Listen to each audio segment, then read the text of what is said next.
Welcome to Sleepless Philosophers, where deep ideas meet restful nights. If you enjoy these journeys through philosophy, please like and subscribe and turn on notifications for daily uploads. To support the channel, consider leaving a super thanks. Any amount helps us continue creating content. You can also become a member to request video topics. We're not monetized, so your support truly makes the difference. Now let the philosophy begin.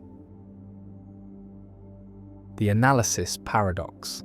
Philosophy has long been concerned with analysis, with taking complex concepts and breaking them down into simpler components, with providing definitions that specify the necessary and sufficient conditions for the application of a term, and this project of conceptual analysis seems both important and straightforward. We want to know what knowledge is, what justice is, what truth is, and we proceed by analysing these concepts, by stating explicitly what they mean, by giving definitions that capture their essential features. Yet there is a paradox lurking here, a puzzle about whether analysis is even possible. And this is the paradox of analysis, first articulated clearly by C.H. Langford, and discussed extensively by G.E. Moore and others in the early 20th century. The paradox can be stated simply. Suppose we offer an analysis of some concept. For example, we might analyse the concept brother as male sibling, and this analysis, if correct, should be informative, should tell us something we did not already know about what brotherhood consists in, should illuminate the concept by making its structure explicit. But if the analysis is correct, then the analysandum, the concept being analysed, and the analysans, the analysis itself, must have the same meaning. They must be synonymous, otherwise the analysis would be incorrect. It would not capture what brotherhood really is. And if they are synonymous, then the statement brother means male sibling should be trivial, should be like saying brother means brother, a mere tautology that provides no new information. And so, the analysis cannot be both correct and informative. If it is correct, then it is trivial. And if it is informative, then it is not a genuine analysis, but merely a stipulation or a proposed change of meaning. The paradox threatens the entire project of conceptual analysis, because it suggests that analysis cannot do what it is supposed to do, cannot both correctly identify the meaning of a concept and provide new insight into that meaning, cannot be both true and interesting. And so either conceptual analysis is impossible, or our understanding of what analysis is and what it aims to achieve must be revised. One response to the paradox distinguishes between sense and reference, between the meaning of a term and what it picks out, and argues that an analysis can be informative even if the analysandum and analysans refer to the same thing, because they can differ in sense, in the way they present or describe that thing.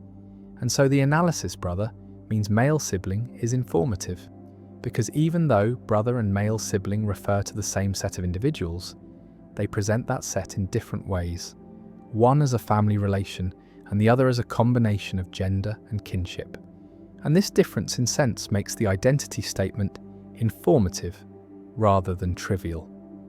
Another response appeals to a distinction between conceptual and factual knowledge, arguing that analysis does not provide factual knowledge about the world, but conceptual knowledge about our own concepts, that it makes explicit what was already implicit in our understanding, that it brings to consciousness the structure of concepts that we already possess and use, but have not fully articulated.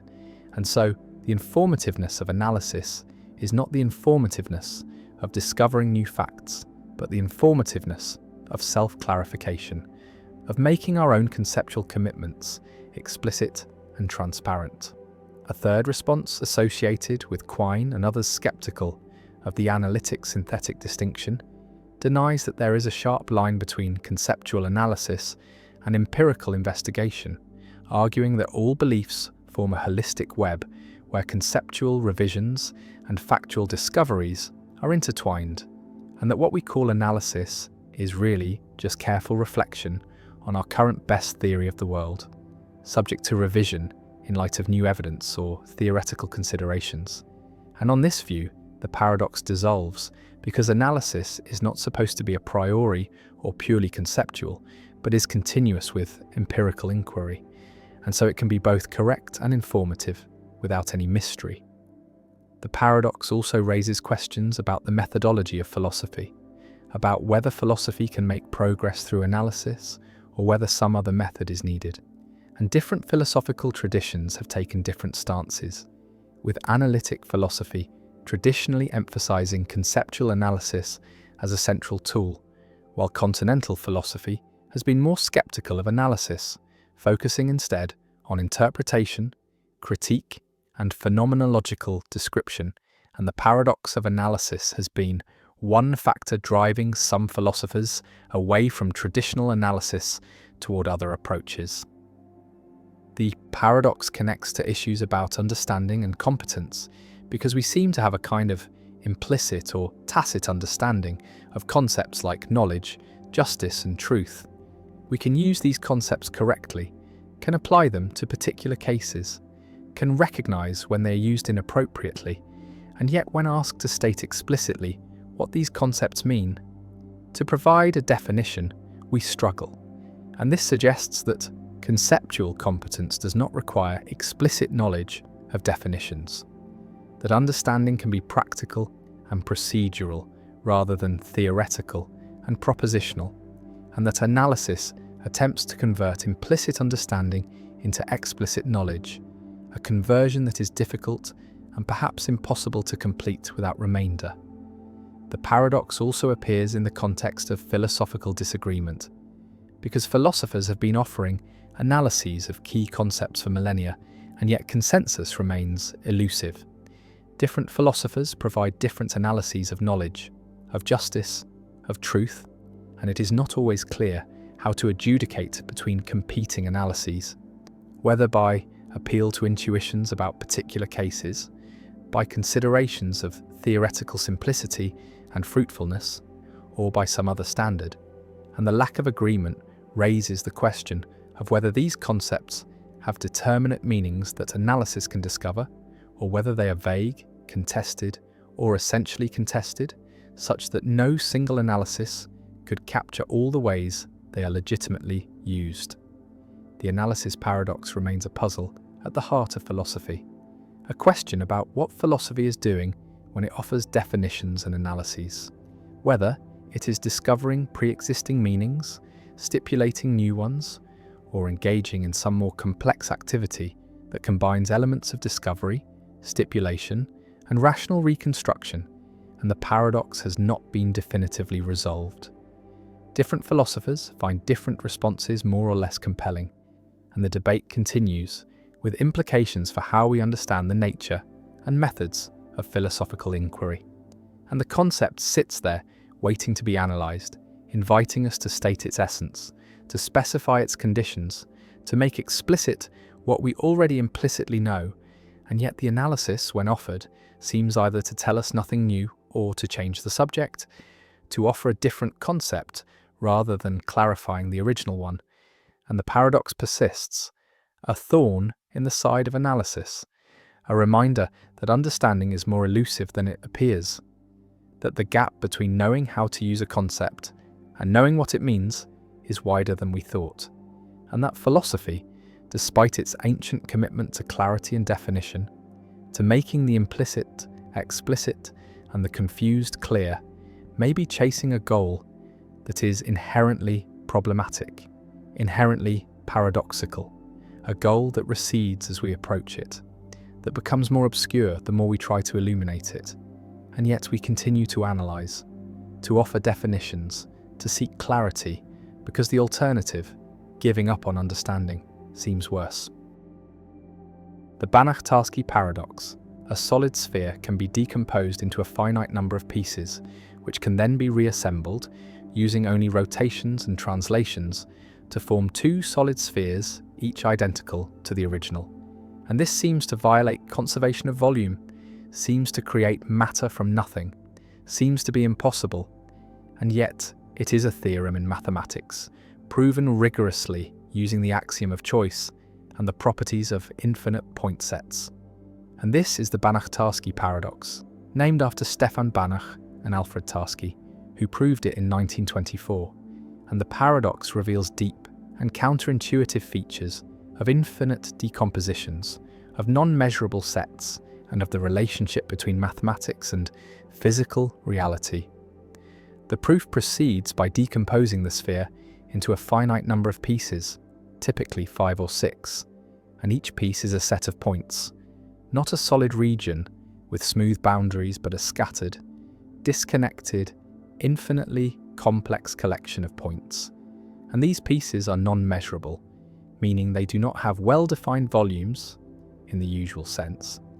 They cannot be assigned a size using standard measure theory, and this is crucial because measurable sets cannot be duplicated. Conservation of volume holds for measurable sets, but non-measurable sets escape this constraint. They can be rearranged in ways that seem to violate intuition, and the Banach-Tarski paradox exploits this by constructing pieces that are so pathological, so wildly scattered, that they can be rotated and translated to form two complete spheres. The decomposition uses the axiom of choice, the principle that given any collection of non-empty sets, there exists a way to choose one element from each set, and the axiom of choice is independent of the other axioms of set theory.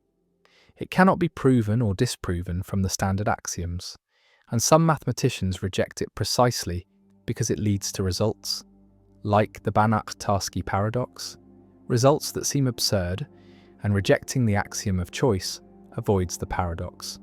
But it also cripples large parts of modern mathematics.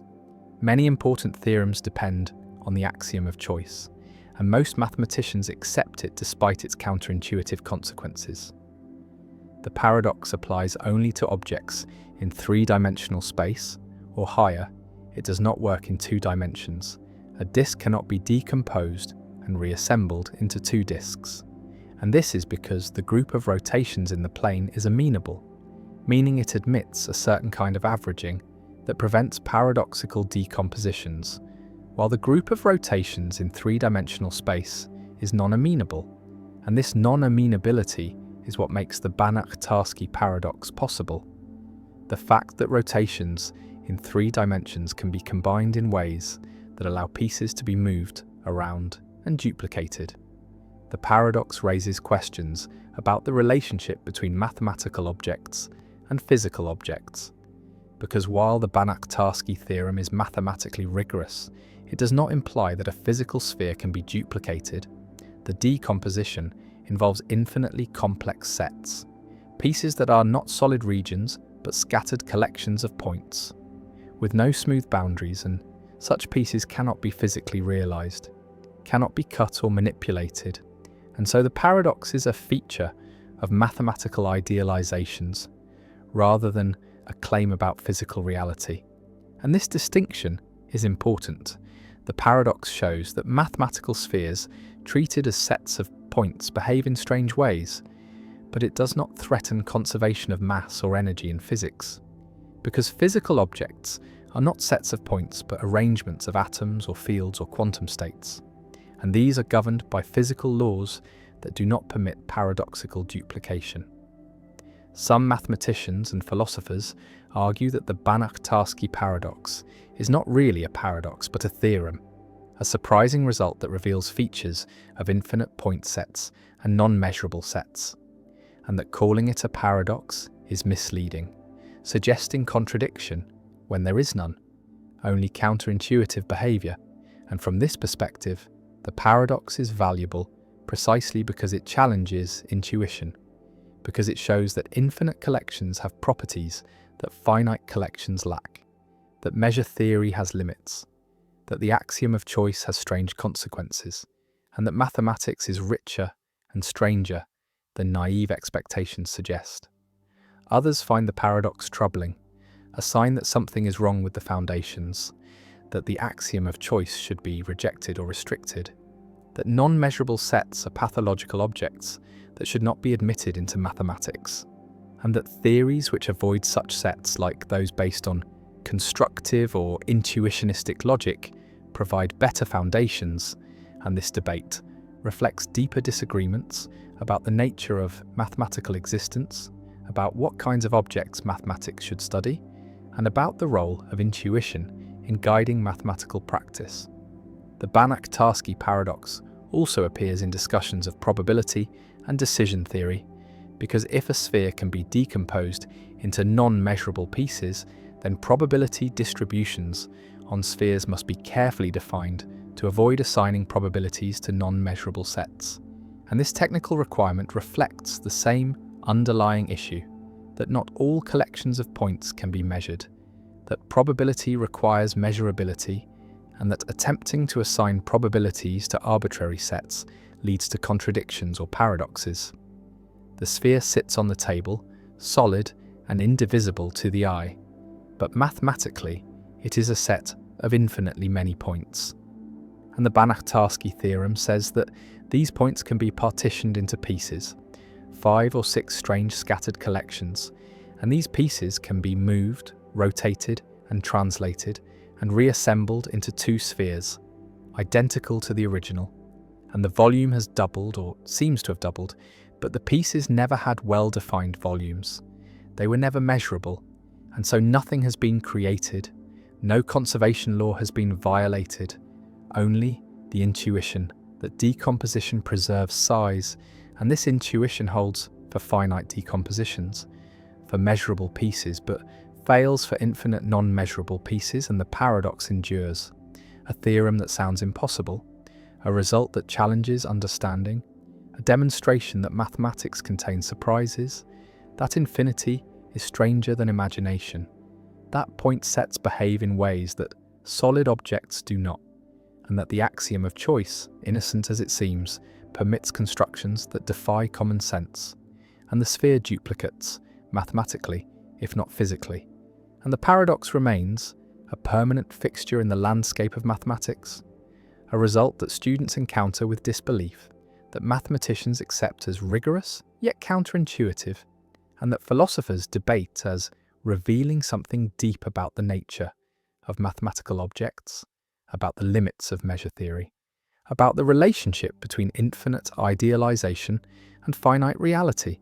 And the sphere sits there, unchanged and yet somehow doubled, a monument to the strangeness of infinity, to the power of the axiom of choice, and to the capacity of mathematics to prove truths that seem like impossibilities. The blind sight paradox: why some blind people can see without seeing. A patient suffers damage to the primary visual cortex, the region of the brain that processes visual information and produces conscious visual experience, and the damage is severe, destroys the tissue completely, and the patient reports being blind, reports seeing nothing, experiencing only darkness in the affected visual field, and vision tests confirm the blindness. The patient cannot identify objects placed in the blind region, cannot read letters, cannot describe colours or shapes, and by every standard clinical measure, the patient has lost vision in that part of their visual field. And yet something strange occurs. Experimenters place objects in the blind field and ask the patient to guess where they are, to point at them even though the patient cannot see them, and the patient protests, says this is pointless, says there is nothing to see, but when forced to guess, the patient points accurately, reaches correctly, identifies the location, and sometimes even the nature of objects at levels far above chance. And this ability, this capacity to respond to visual information without conscious visual experience is called blind sight, and it creates a paradox. The patient is both blind and not blind, both lacks vision and has vision, lacks conscious sight but retains unconscious visual processing. And this dissociation between conscious experience and information processing challenges our understanding of perception, challenges the relationship between consciousness and function, and raises questions about what vision is, whether seeing requires awareness, whether perception requires experience. And this is the blind sight paradox, a phenomenon that reveals that consciousness can be separated from processing, that the brain can use information without the person experiencing it. Imagine the blind sight patient's perspective, looking straight ahead, and part of the visual field is normal, contains conscious visual experience, objects and colours and shapes, and another part is blank, is darkness, is absence of experience, and experimenters place an object in the blind region, a ball perhaps, and ask where it is, and the patient says, "I don't know, I can't see anything there." And the experimenter says, "Just guess. Point to where you think it is," and the patient reluctantly points, randomly it seems. And yet the pointing is accurate, is directed toward the ball, and the patient is surprised. Says it was just a lucky guess, has no feeling of seeing, no visual experience that guided the response, and yet the accuracy persists, trial after trial. And the paradox is that the patient is using visual information, is processing it, is responding to it, but is not conscious of it, is not experiencing it. And vision has split into two components: conscious experience and information processing. And these normally go together, but in blind sight they come apart. The blind sight phenomenon has been documented in multiple patients, studied extensively, and the mechanism involves intact pathways from the eye to brain regions outside the primary visual cortex. Pathways that process visual information for action and navigation without producing conscious experience. And these pathways allow blind sight patients to respond to visual stimuli without seeing them. And the existence of these pathways shows that vision is not a single unified process, but involves multiple systems, some conscious and some unconscious. And damage to visual cortex eliminates conscious vision, but leaves unconscious visual processing intact.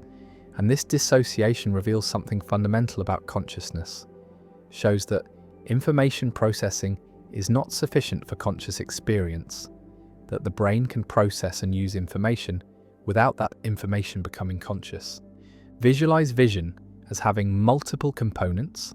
One component processes information for conscious perception, for seeing in the ordinary sense, for having visual experiences, and another component processes information for action, for guiding behaviour, for spatial navigation. And normally these components work together, are integrated, and we do not notice the distinction. But in blind sight, they separate.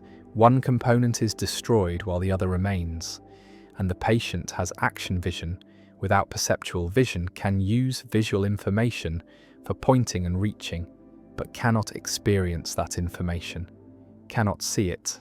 And this shows that conscious experience is not simply a byproduct of information processing, but is a specific kind of processing, localized in specific brain regions. And when those regions are damaged, consciousness is lost even though other forms of visual processing continue. The blind sight paradox challenges functionalist theories of consciousness. Theories that say consciousness is defined by functional roles, by what information does, by how it affects behavior, because in blind sight, visual information performs many of its normal functions, guides behavior, enables responses, but does not produce conscious experience. And so consciousness is not identical to function, is something additional, is a specific kind of processing beyond mere responsiveness to stimuli. And this supports theories that distinguish between access consciousness, the availability of information for cognitive processes, and phenomenal consciousness, the subjective experiential quality. And blind sight shows that these can come apart, that information can be accessed and used without being phenomenally conscious. One response to the blind sight paradox accepts that it shows consciousness is separate from certain functions, from certain kinds of information processing, but argues that this does not threaten physicalism, does not show that consciousness is non-physical, only that it is a specific physical process localized in specific brain regions. And blind sight is a case where some visual processing continues without the processing that produces conscious experience, and this is compatible with consciousness being physical, being identical to certain patterns of neural activity. And the paradox shows which patterns are necessary for consciousness, shows that primary visual cortex is essential, and this is progress in understanding the neural correlates of consciousness. Another response questions whether blindsight patients truly lack conscious experience, argues that they might have degraded or partial visual experiences that they do not recognize as vision, that do not match their expectations of what seeing should feel like. And when they say they see nothing, they mean they have no clear, vivid visual experience, but they might have vague feelings, subtle impressions that guide their guesses, and these impressions might be minimal forms of consciousness rather than pure unconscious processing. And this response denies the complete dissociation, argues that some phenomenology remains in blindsight even if it is not ordinary visual phenomenology. A third response embraces the paradox as revealing that consciousness is not necessary for many cognitive functions, that unconscious processing is far more powerful than we thought, that the mind operates largely without awareness and consciousness is only the tip of the iceberg, a small subset of mental processes, and blindsight is an extreme case, but similar dissociations occur in normal cognition, where we process information, make decisions, guide behavior without conscious awareness. And the paradox shows that consciousness, rather than being essential to cognition, is a specialized feature that occurs only in certain conditions, for certain kinds of information processing. The blindsight paradox also has implications for debates about animal consciousness, about which animals are conscious, because if information processing without consciousness is possible in humans, then it might be the norm in simpler animals. Animals might respond to stimuli, navigate environments, exhibit complex behaviors without having conscious experiences, without there being anything it is like to be them. And this makes determining animal consciousness more difficult, makes behavioral evidence insufficient, because behavior can be produced by unconscious processing, as blindsight demonstrates. The patient sits in the laboratory, the blind field tested again and again, and each time the accuracy surprises, the pointing succeeds, the guessing is correct, and the patient insists they see nothing, feel nothing, experience nothing in that region. And yet the information is there, is being used, is guiding behavior. And the paradox persists. Vision without seeing, processing without experience, function without phenomenology. And the blindsight paradox remains one of the most important phenomena in consciousness research. A real-world demonstration that conscious experience and information processing can dissociate, that the brain can use information the person does not consciously access, and that consciousness is not reducible to function, is something specific, something localized, something that can be lost while other aspects of vision remain. And the phenomenon continues to challenge theories of consciousness, continues to provide evidence about the neural basis of awareness, and continues to raise questions about what consciousness is, what purposes it serves, why it exists, and whether it is necessary for cognition or is instead a luxury, an addition, something that happens only when certain brain regions process information in certain ways. And the blindsight patient reaches into darkness and touches the object, accurate despite seeing nothing, and the paradox endures. The bystander effect. Why more witnesses mean less help. A woman screams in the street, attacked by an assailant, stabbed repeatedly over the course of 30 minutes. And dozens of neighbours hear the screams, look out their windows, witness the attack, and no one calls police, no one intervenes, no one helps, and the woman dies while witnesses watch. And this is the murder of Kitty Genovese in 1964, an event that shocked the public, that seemed to reveal something disturbing about urban indifference, about human nature, and psychologists John Darley and Bibb Latané investigated, conducted experiments to understand why bystanders fail to help, and their research revealed the bystander effect, the paradoxical finding that the presence of other witnesses decreases the likelihood that any individual will help, that the more people who witness an emergency, the less likely anyone is to intervene. And this contradicts common sense, which suggests that more witnesses mean more help, mean more potential helpers. But the psychological reality is opposite, is that responsibility diffuses across bystanders, that each assumes someone else will help. That pluralistic ignorance emerges where everyone looks to others to define the situation, and everyone concludes it must not be serious because no one else is acting, and the bystander effect reveals how social dynamics can produce collective inaction, can create situations where groups of people fail to help when any individual alone would help. And the effect has been replicated across hundreds of studies, has been demonstrated in contexts from emergencies to everyday helping, and understanding the bystander effect has practical implications for promoting helping behaviour, for overcoming diffusion of responsibility, for recognising that crowds do not guarantee help but often prevent it. Imagine witnessing an emergency. Someone collapses on the sidewalk and you are alone, and your responsibility is clear, is unambiguous. There is no one else who could help, and so you help. You call for medical assistance, you check if the person is breathing, you do what you can, and the situation is straightforward. Responsibility is concentrated, is entirely yours. But now imagine the same situation in a crowded plaza. Dozens of people are present, all witness the collapse, and now responsibility is diffused, is distributed across all present, and you reason that someone else will help, that someone with more expertise will intervene, that surely someone has already called for help, and you look to others to see how they are reacting, and they are not panicking, are not rushing to help, and so you conclude perhaps the situation is not serious, perhaps the person is drunk rather than injured, perhaps help is not needed, and everyone reasons this way. Everyone diffuses responsibility, everyone looks to others and no one helps, and the person lies there untended while a crowd watches.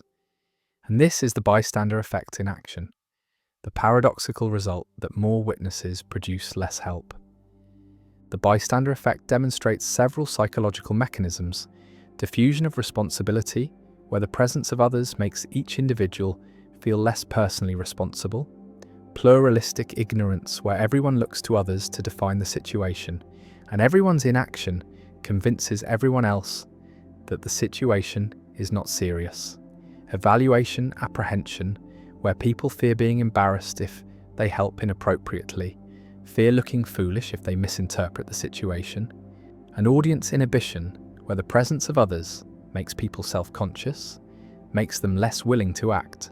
And these mechanisms combine to suppress helping behaviour, to create barriers that are stronger when more people are present, and the effect is not universal, is moderated by various factors, by the ambiguity of the situation, by whether the victim and bystander are similar, by time pressure, by the relationship between bystanders, but the basic pattern is robust, is well established.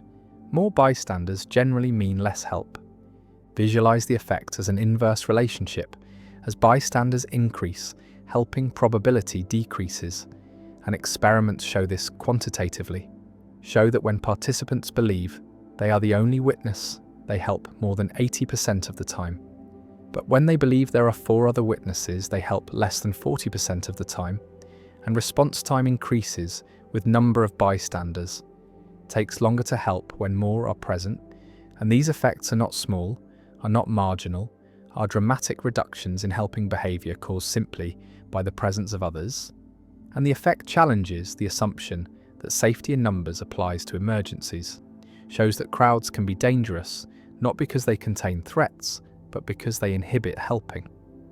One implication of the bystander effect is for personal safety, for recognising that if you need help in an emergency, you should not appeal to groups, should not shout for someone to help, but should single out an individual, should point to a specific person and say, "You in the red shirt, call 911. And this direct assignment of responsibility overcomes diffusion, makes responsibility clear and concentrated, and significantly increases helping likelihood. And self-defense trainers teach this. Teach that calling for help requires specificity, requires breaking through the bystander effect by eliminating diffusion of responsibility. Another implication is for intervention training, for teaching people to recognize the bystander effect, to understand that their inaction contributes to collective inaction, that everyone assuming someone else will help means no one helps, and awareness of the effect increases helping behaviour, increases intervention rates, and training programs that teach about the bystander effect and provide intervention skills show effectiveness, show that educated bystanders are more likely to help, are better at recognising emergencies, are more willing to take responsibility, and many institutions now provide such training. Colleges offer bystander intervention programs. Workplaces train employees to intervene in harassment or discrimination, and understanding the psychology improves outcomes. The bystander effect also appears beyond emergencies, appears in everyday situations requiring minor helping. Someone drops papers and no one helps pick them up when many people are present. Someone struggles with a door and passers-by ignore them when others are around. And the effect generalizes, shows that diffusion of responsibility and pluralistic ignorance operate in low-stakes situations, not just in dramatic emergencies, and this suggests that the mechanisms are fundamental aspects of social psychology, are default responses to situations with potential helpers, and overcoming them requires conscious effort, requires recognizing the psychological barriers and deliberately choosing to help despite them. Some research questions the original Kitty Genovese narrative, suggests that the number of witnesses was exaggerated, that some witnesses did call police, that the story was sensationalized. And while the specific details are disputed, the bystander effect itself is real, is well documented, is not dependent on that one case, but is demonstrated across hundreds of experiments and real-world observations. And the effect remains one of the most robust findings in social psychology, remains a phenomenon that reliably occurs under controlled conditions. And questioning the Genovese case does not undermine the effect, does not invalidate the psychological mechanisms, but shows that public understanding of the case may be based on incomplete information. The effect also has limits, works differently in different cultures, is stronger in individualist cultures, and weaker in collectivist cultures, where group responsibility is more salient, is stronger in urban environments, and weaker in small communities where people know each other, is weaker when victims are similar to bystanders, when group identity is salient.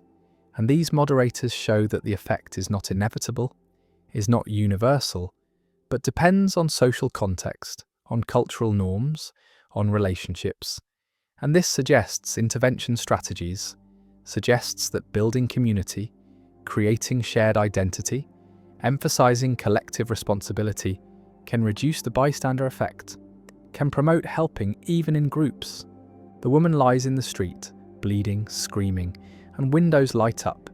Faces appear, watch, and no one comes, no one calls. The witnesses assume others will help, assume the situation must not be serious if no one else is acting, and the bystander effect unfolds, responsibility diffuses, pluralistic ignorance emerges, and the woman dies while a crowd watches. And the tragedy reveals something about human psychology, reveals that helping is not automatic, is inhibited by social dynamics, is suppressed when others are present, and the bystander effect remains one of the most important findings in social psychology, remains a demonstration that individual helping decreases when groups are present, that crowds can be obstacles to help rather than sources of help. And understanding the effect is crucial for promoting intervention, for overcoming diffusion of responsibility, for ensuring that witnesses become helpers rather than passive observers. And the effect endures as a permanent warning about the social psychology of helping, about the paradox that more potential helpers often mean less actual help.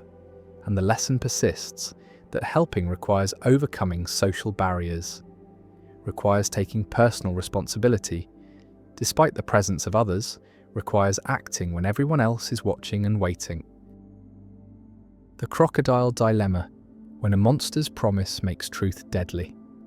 A crocodile seizes a child from the riverbank, snatches the infant in its jaws, and the mother screams and begs for her child's return. And the crocodile, cunning and cruel, makes an offer. The crocodile says, "I will return your child if you correctly predict what I will do, if you say truly whether I will return the child or not, and the mother must predict the crocodile's action, and if she predicts correctly, she gets her child back, and if she predicts incorrectly, the crocodile keeps the child.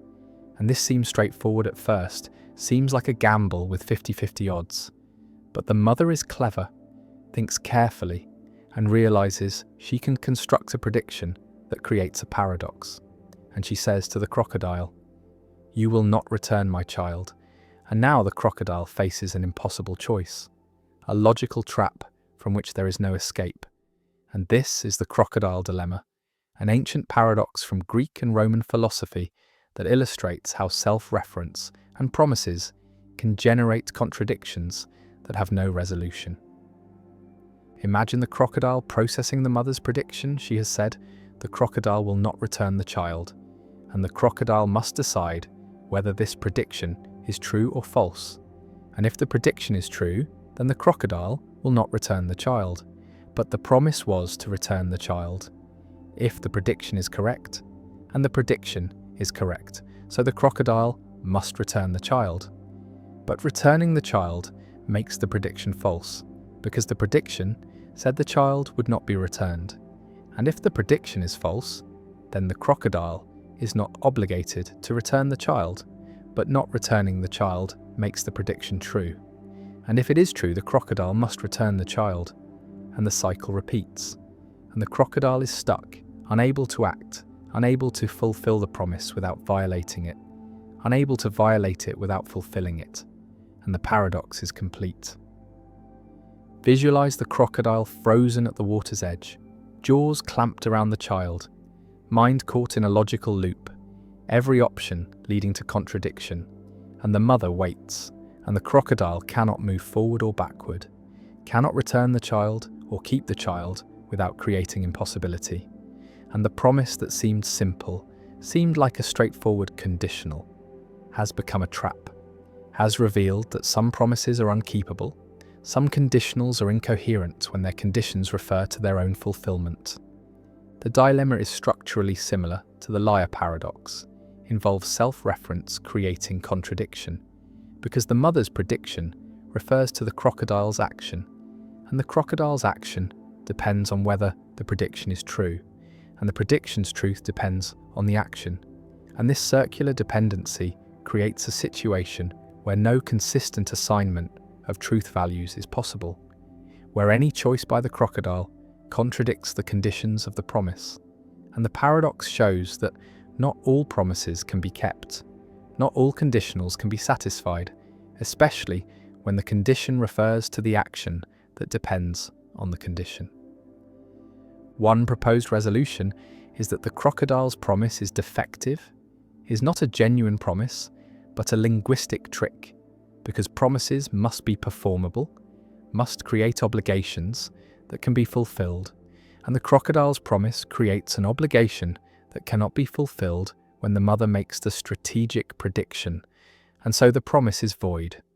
The crocodile is not bound by it, and the crocodile can do whatever it chooses without violating any obligation, and by this resolution, the crocodile keeps the child. The mother loses. Not because her prediction was wrong, but because she made a prediction that made the promise unenforceable, and the dilemma is resolved by rejecting the premise that the promise binds the crocodile in paradoxical cases. Another resolution distinguishes between the crocodile's intentions at the moment of making the promise and the actual outcome, and argues that the promise should be interpreted as concerning the crocodile's intended action, not the final action after considering the prediction. And when the mother predicts the child will not be returned, the crocodile evaluates whether to intend to return the child. And if the crocodile's initial intention is not to return the child, then the prediction is correct, and the crocodile should return the child according to the promise. And this return action does not create a contradiction, because the promise was about the intention, not about the final action. But this resolution seems strained, seems to reinterpret the promise in ways that were not clearly intended. And it is not obvious that distinguishing intention from action resolves the paradox or merely shifts it. A third resolution embraces the paradox and argues that it shows the limits of what can be promised, that some conditionals are inherently problematic, that promises whose conditions involve self-reference or depend on the promiser's response to the condition create logical tangles that cannot be resolved, and rational agents should avoid making such promises, should recognize that not every grammatically well-formed conditional statement creates a genuine obligation, and the crocodile's mistake was offering a promise whose structure allowed paradoxical predictions. And once the paradox emerges, the crocodile is released from the promise, is in a situation where any action is permissible because no action can satisfy the promise, and morality and logic give no guidance. The crocodile dilemma also illustrates issues in game theory and strategic reasoning, because the mother is using her prediction strategically, choosing her words not to convey her genuine belief about what the crocodile will do, but to create a situation where the crocodile cannot win. And this strategic use of language, using predictions not to predict, but to constrain, appears in negotiations, legal arguments, and political discourse, where statements are crafted to create binds, to force opponents into positions where any response is disadvantageous, and the dilemma shows that self-referential statements can be weapons, can be used to trap others in paradoxes where no good option exists. The dilemma has modern variants involving computers and artificial intelligence, where programs might be given instructions that are self-referential, that depend on the program's own output in ways that create paradox, and programmers must be careful to avoid such loops, must ensure that conditionals do not refer to their own evaluation in ways that create infinite regress or contradiction. And the crocodile dilemma serves as a warning, a reminder that self-reference is dangerous, creates problems that cannot always be resolved by cleverness or by trying harder, but only by recognizing the structure and avoiding it. The child hangs in the crocodile's jaws.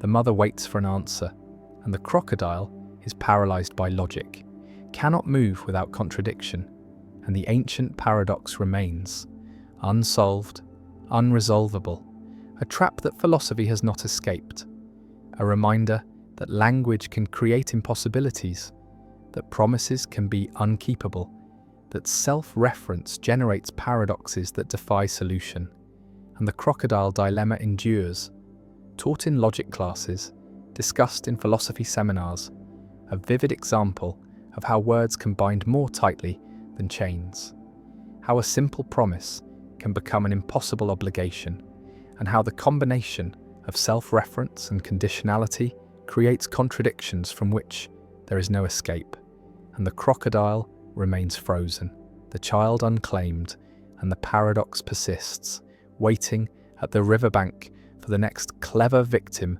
to spring the trap. The EPR paradox, when particles know what their partners are doing. Two particles are created together in a quantum process, perhaps two photons emitted from a single atom, or two electrons produced in a pair, and these particles fly apart in opposite directions, travelling far from each other, perhaps to opposite ends of a laboratory, or even to different planets, and quantum mechanics predicts that these particles remain connected, entangled, in a way that defies classical intuition, because measuring a property of one particle instantly affects the other particle, no matter how far apart they are, and the measurement outcomes are correlated in ways that cannot be explained by assuming each particle carried definite properties from the beginning. And this is the EPR paradox, named after Einstein, Podolsky, and Rosen, who presented it in 1935 as an argument that quantum mechanics is incomplete, that there must be hidden variables, additional information not captured by the quantum wave function that determines the outcomes of measurements and explains the correlations without requiring instantaneous action at a distance. Imagine the scenario more concretely. Two particles are entangled such that they have opposite spins. If one is measured to have spin up, then the other will definitely be measured to have spin down, and vice versa. And this correlation is perfect, 100%, whenever both particles are measured along the same axis. And before measurement, quantum mechanics describes each particle as being in a superposition of spin up and spin down, neither definite, and the two particles together are described by an entangled state that cannot be factored into separate descriptions of each particle. The state is inherently joint, and when one particle is measured and found to be spin up, the other particle's state immediately becomes spin down, even if the two particles are light years apart. And this instantaneous correlation troubled Einstein, who called it spooky action at a distance, and argued that it violated the principle of locality, the idea that physical influences cannot travel faster than light, that distant events cannot have immediate effects. Einstein, Podolsky, and Rosen proposed that quantum mechanics is incomplete, that each particle must carry hidden information, hidden variables that determine what the measurement outcomes will be, and these hidden variables are fixed at the moment the particles are created. And so when the particles are measured later, the outcomes are determined by these pre-existing properties, not by any instantaneous influence. And the correlation between the particles is explained by the fact that they started with correlated hidden variables, like two coins that were both set to heads when they left your hand and remain heads as they fly through the air. And when you look at them later, you find them both showing heads. And this correlation does not require any spooky action, just common initial conditions. And EPR argued that quantum mechanics, which does not include these hidden variables, gives an incomplete description of reality. For decades, the EPR argument was a philosophical debate, a question about interpretation and the nature of quantum mechanics. But in 1964, physicist John Bell proved a theorem that transformed the debate into an experimental question. Bell showed that any theory based on local hidden variables, any theory where measurement outcomes are determined by pre-existing properties and where influences travel at or below the speed of light, must satisfy certain mathematical inequalities, now called Bell inequalities, and these inequalities place limits on how strongly the measurement outcomes of two distant particles can be correlated. And Bell showed that quantum mechanics predicts correlations that violate these inequalities, that quantum correlations are stronger than any local hidden variable theory can produce. And so by performing experiments and measuring the correlations, one can test whether nature obeys the Bell inequalities, and if the inequalities are violated, then local hidden variables are ruled out, and quantum mechanics, with its spooky action at a distance, is vindicated. Experiments have been performed many times with increasing sophistication and precision, closing various loopholes, and the results consistently show violations of Bell inequalities, strong correlations that match quantum mechanical predictions, and rule out local hidden variable theories. And so nature does not obey locality in the way Einstein wanted. The particles really are entangled, and measuring one really does instantaneously affect the other. And this is now an established experimental fact, one of the most thoroughly tested predictions in physics, and the EPR paradox has been resolved in favour of quantum mechanics against Einstein's intuitions, though the philosophical implications remain deeply puzzling. The paradox forces a choice between giving up locality or giving up realism, the idea that physical properties have definite values independent of measurement, and most interpretations of quantum mechanics give up realism, accepting that particles do not have definite spin values until measured, that the spin only becomes definite through the act of measurement, and the entanglement means that the two particles are not independent. They form a single quantum system even when separated by vast distances, and measuring one particle provides information about the system as a whole, and this information is reflected in the state of the other particle. But this does not allow faster than light communication, because the measurement outcomes are random. Neither particle can control what value it will be measured to have, and so no message can be sent. Only correlations can be observed after the fact by comparing measurement records. Some interpretations of quantum mechanics, like Bohmian mechanics, preserve realism, by giving up locality, introducing non-local hidden variables that allow instantaneous influences, pilot waves that guide particles in ways that depend on the entire configuration of the universe. And these theories reproduce the predictions of quantum mechanics and are empirically equivalent, but they are non-local. They violate Einstein's principle that influences cannot propagate faster than light.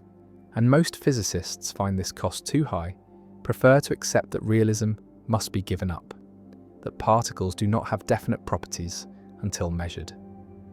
Visualize the two entangled particles flying apart, one heading left and one heading right, and they are described by a single wave function, an entangled state that says, if left is up, then right is down, and if left is down, then right is up, but neither is definite until measured.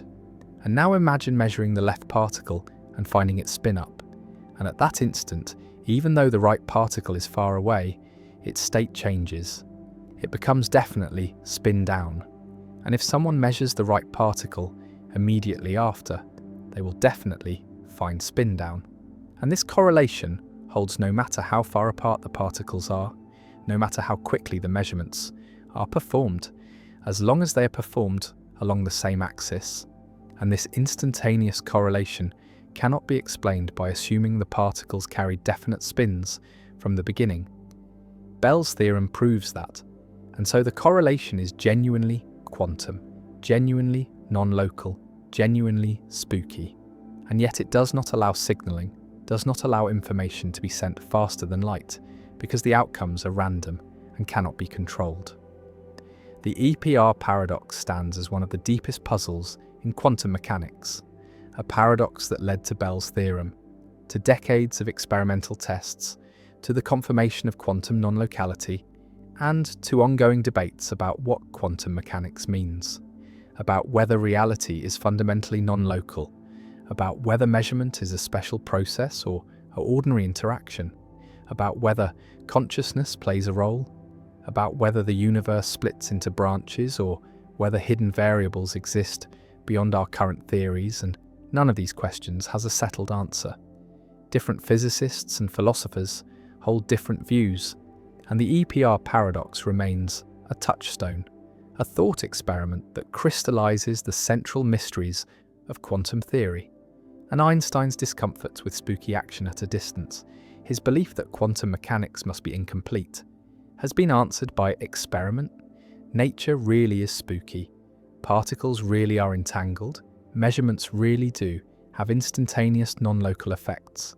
And this is not a failure of the theory, but a feature of reality, a feature that defies classical intuition and forces us to accept that the quantum world operates according to rules that seem impossible, that violate locality, that create correlations stronger than any classical mechanism can produce. And the paradox endures, not as an unsolved problem, but as a solved problem with an unsettling answer. And the particles fly apart, entangled forever, connected by invisible quantum threads, and measuring one affects the other instantly, across any distance, and the universe is non-local. And the EPR paradox, intended to show that quantum mechanics is incomplete, instead revealed that nature is stranger than Einstein imagined. The fixity of the past, why yesterday traps today. A philosopher asserts a principle that seems undeniable, seems like one of the most obvious truths about time, and the principle is that the past is fixed, is unchangeable, is beyond our power to affect, and what has happened, cannot be made not to have happened, and no one can change the past, can reach back through time to alter what occurred. And this fixity of the past seems like a fundamental constraint on agency, seems to limit what we can do, and yet this apparently obvious principle creates puzzles when combined with other beliefs about causation and freedom. Because if the past is fixed, and if determinism is true, then the present is also fixed, is determined by the past, and if the present is fixed, then our actions are fixed, are not up to us, are not within our control. And the fixity of the past combined with determinism leads to the conclusion that we are not free, that everything we do was already settled by factors beyond our control. And this is the fixity of the past problem. the puzzle about how the unchangeability of the past constrains present freedom, about whether fixity transfers from past to present under determinism, about whether we can have power over facts that are determined by fixed facts. And this problem is closely related to the consequence argument and the transfer principle, and resolves in similar ways, with compatibilists denying that fixity transfers and incompatibilists insisting that it does, and the fixity of the past stands as another battleground in the free will debate. Imagine the past as a vast record, every event that has ever occurred inscribed permanently, unchangeably, and this record determines, through the laws of nature, everything that will occur, everything you will do. And the record was written before you were born, was fixed billions of years ago when the universe began, and you came into existence within a universe whose future was already determined by its past, and nothing you can do can change that record, can alter what has already happened. And so nothing you can do can alter what will happen, because what will happen is fixed by what has happened, and the fixity of the past extends forward through deterministic causation to create fixity of the future. And if the future is fixed, then freedom is impossible. Then your actions are not up to you, are not within your power, are settled independently of your will. And this reasoning seems compelling, seems to show that determinism plus fixity of past equals no freedom. The fixity of the past can be formulated as a principle. For any fact about the past, no one has power over whether that fact obtained. No one can make it the case that the past was different from how it actually was, and this principle is sometimes called the necessity of the past. Though necessity is a confusing term here, because the past is not logically necessary, is not necessary in all possible worlds, but is only fixed in the sense that we cannot change it, cannot affect it retroactively, and the past is settled, is beyond our control. And this settledness seems to spread forward under determinism, seems to make the present also settled, also beyond our control, and freedom disappears, is eliminated by the fixity of the past combined with deterministic causation. Visualize time as a line. The past extends behind, fixed and unchangeable, and the present is the moving point, and the future extends ahead. And if determinism is true, then the future is just as determined as the past is settled by past plus laws. And the only difference between past and future is epistemic. We know the past and do not know the future, but metaphysically they are equivalent, both determined, both fixed, and if we lack power over the past, then we also lack power over the future, because the future is determined by the past, and power does not extend across determination. And so the fixity of the past proves that determinism eliminates freedom. Compatibilists respond to fixity arguments in various ways. One response distinguishes between two kinds of fixity: what is fixed in the sense of being unchangeable retroactively, and what is fixed in the sense of being determined, and argues that while the past is fixed in the first sense, we have no power to go back and change it. The present is not fixed in the first sense, is not in the past, and our current actions determine what the present is. And so we have power over the present, even though we lack power over the past. And the two kinds of fixity are different. And the fixity of the past does not transfer to the present in the way incompatibilists claim. Another compatibilist response appeals to counterfactual power, argues that even though the past is fixed, we have the power such that if we had chosen differently, then the past would have been different. And this counterfactual power is sufficient for freedom, is what matters for responsibility, and the fixity of the past is compatible with our having counterfactual power over the present. And so determinism does not eliminate freedom, and the fixity of the past does not transfer to the present in any sense that threatens freedom. A third compatibilist response accepts that the past is fixed but denies that determinism makes the present fixed in any problematic sense, argues that being determined by the past is not the same as being beyond our control, that our choices are part of the causal chain from past to present, are among the factors that determine what happens, and having our choices be determining factors is what control consists in, is what makes actions up to us. And the fixity of the past is irrelevant, because what matters is not whether the past could have been different, but whether our current choices make a difference. And they do. They determine outcomes. And this is sufficient for freedom. Incompatibilists reject these compatibilist responses, argue that they involve verbal tricks, equivocations on power and control that obscure the real issue. And the real issue is that if the past is fixed and determines the present, then the present is also fixed, is not genuinely open, is not within our control in any sense that matters for responsibility, and compatibilist power is not real power, is a redefinition designed to make freedom compatible with determinism, and the fixity of the past, properly understood, shows that determinism eliminates genuine freedom, eliminates the kind of control required for moral responsibility. The fixity of the past also raises questions about time travel, about whether it is possible to change the past, and most philosophers accept that backward causation is impossible, that we cannot travel back and alter what occurred, because this would create paradoxes, would make it possible for you to prevent your own birth by killing your grandfather before your parents met. And such paradoxes show that the past must be fixed, must be immune to retroactive alteration. But some philosophers argue that time travel is possible as long as it is consistent, as long as any effects you have in the past are already part of the past, as it actually occurred, and this allows time travel without paradox, but requires giving up the idea that you could change the past, could make it different. And this reinforces the fixity of the past, shows that even time travel does not give power over the past. The past sits behind us, vast and unchangeable, every event recorded, every cause set in motion, and the causal chains extend from past to present, determine what is happening now, determine what you're doing, and the fixity of the past.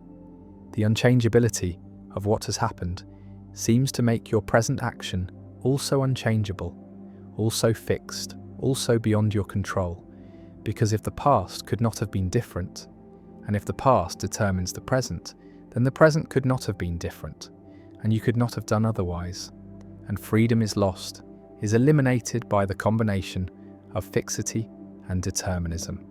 And the fixity of the past remains a central problem for compatibilism, remains a challenge to explain how we can be free if our actions are determined by a past we cannot change.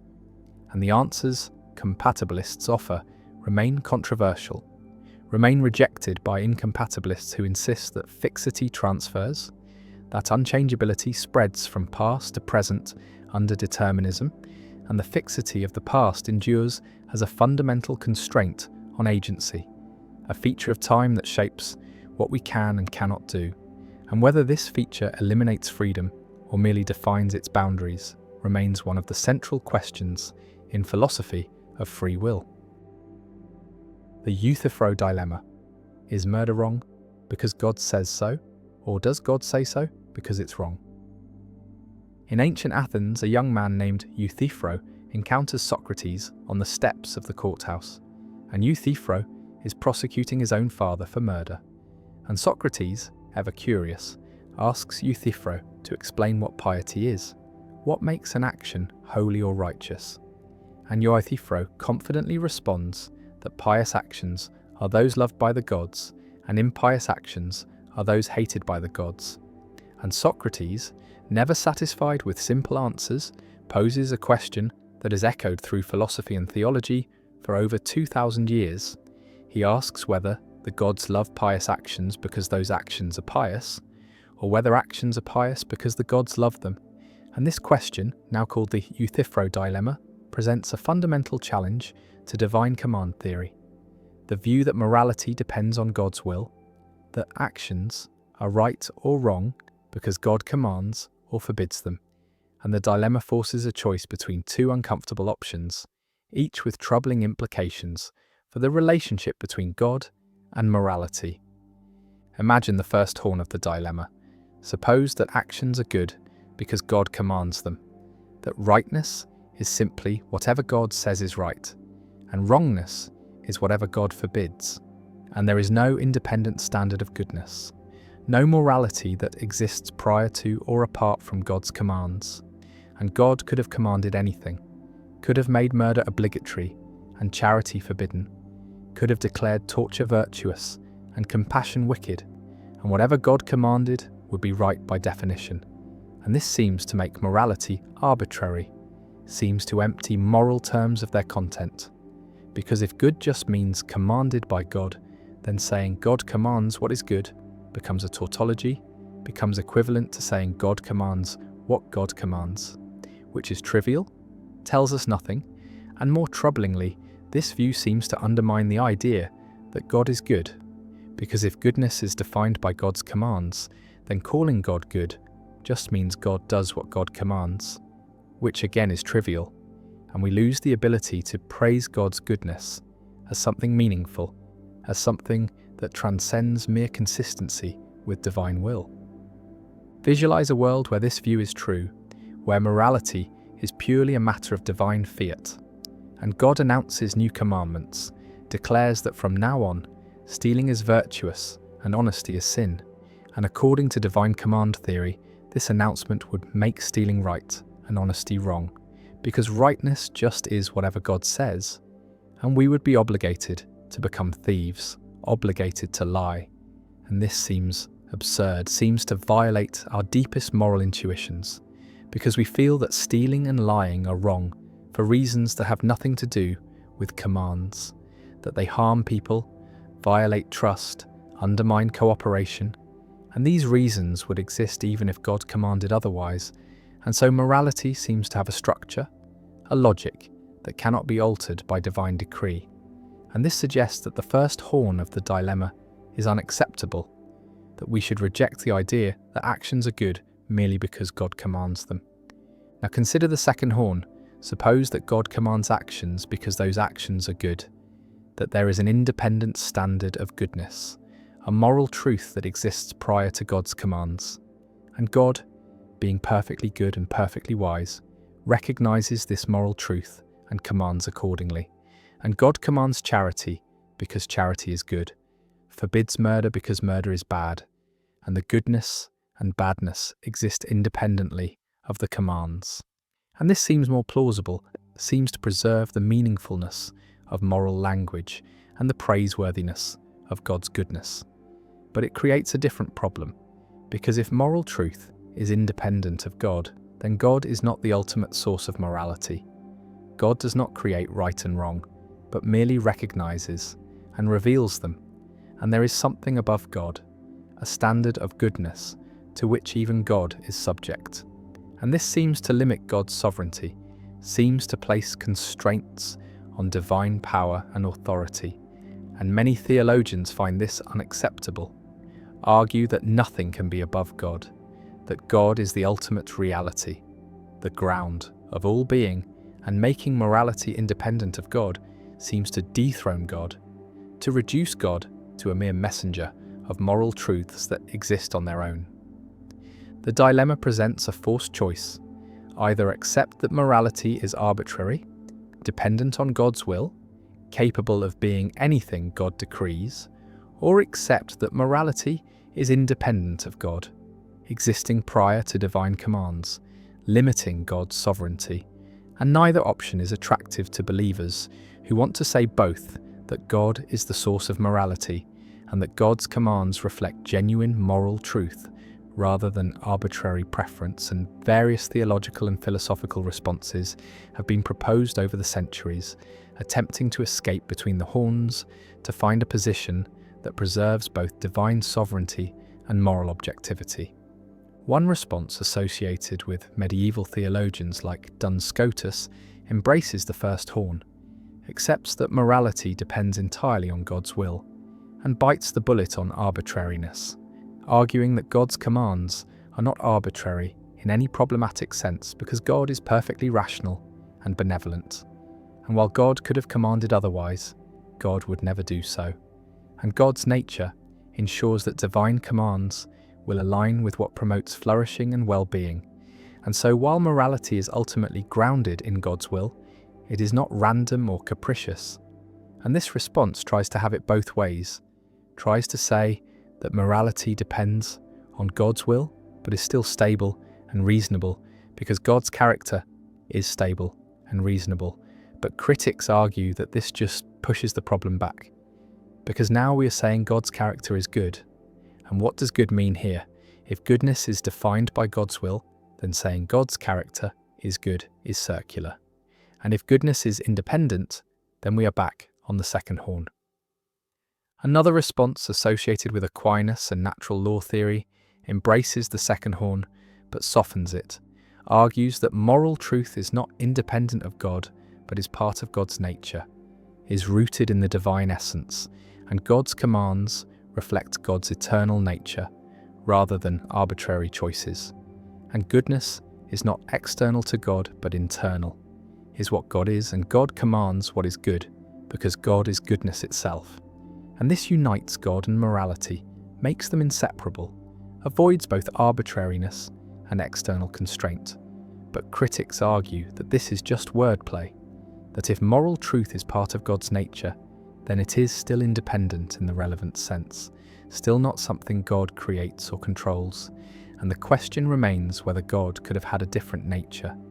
And if so, we are back to arbitrariness. And if not, then something constrains God's nature, something makes God's nature what it is, and we are back to external constraints. A third response from some modern philosophers rejects the dilemma entirely, argues that it presents a false choice, that it assumes moral realism, assumes that moral truths exist objectively, either dependent on God or independent, but perhaps moral truth is neither. Perhaps morality is a human construction, a set of norms we create to facilitate cooperation, and God's role is to guide this construction, to reveal which norms best serve human flourishing, and this avoids both horns by denying the assumption that moral truth exists in any absolute sense, but it creates new problems, makes morality relative or subjective, undermines the claim that moral truths are objective facts that God knows and humans can discover, and many find this solution worse than the original dilemma. The Euthyphro dilemma appears not just in theology, but in secular ethics as well, because any attempt to ground morality in authority faces the same structure. If we say actions are right because society approves them, we can ask whether society approves them because they are right, or whether they are right because society approves them. And the dilemma recurs: arbitrariness on one side, independent moral truth on the other, and the same choice must be faced. And this suggests that the dilemma is not specifically about God, but about the relationship between authority and morality, about whether moral truth can be grounded in will, in decision, in command, or whether it must exist independently of any authority, answerable to reason or nature or some other source. Socrates stands on the courthouse steps, questioning Euthyphro, probing the foundations of piety, and the young man's confidence wavers. His simple answer unravels, and the dilemma emerges, stark and unavoidable. And 25 centuries later, the question remains: does God command the good because it is good, or is it good because God commands it? And theologians and philosophers continue to debate, continue to propose solutions, continue to struggle with a choice that seems to force a sacrifice, either God's sovereignty or morality's objectivity, either divine authority or moral truth. And the dilemma persists, unresolved, a permanent fixture in philosophy of religion, a challenge to anyone who wants to ground ethics in divine will, and a reminder that even the most fundamental questions about the source of right and wrong, about the relationship between God and goodness, about whether morality is created or discovered, remain open, remain contested, and the young Euthyphro walks away confused, and Socrates continues to question, and the dilemma remains, waiting to challenge every new generation of believers and philosophers who confront the ancient problem of how God and morality relate. The Fermi Paradox. Where is everybody in this crowded universe? The Milky Way galaxy contains hundreds of billions of stars, many with planets, and our galaxy is one of hundreds of billions of galaxies in the observable universe.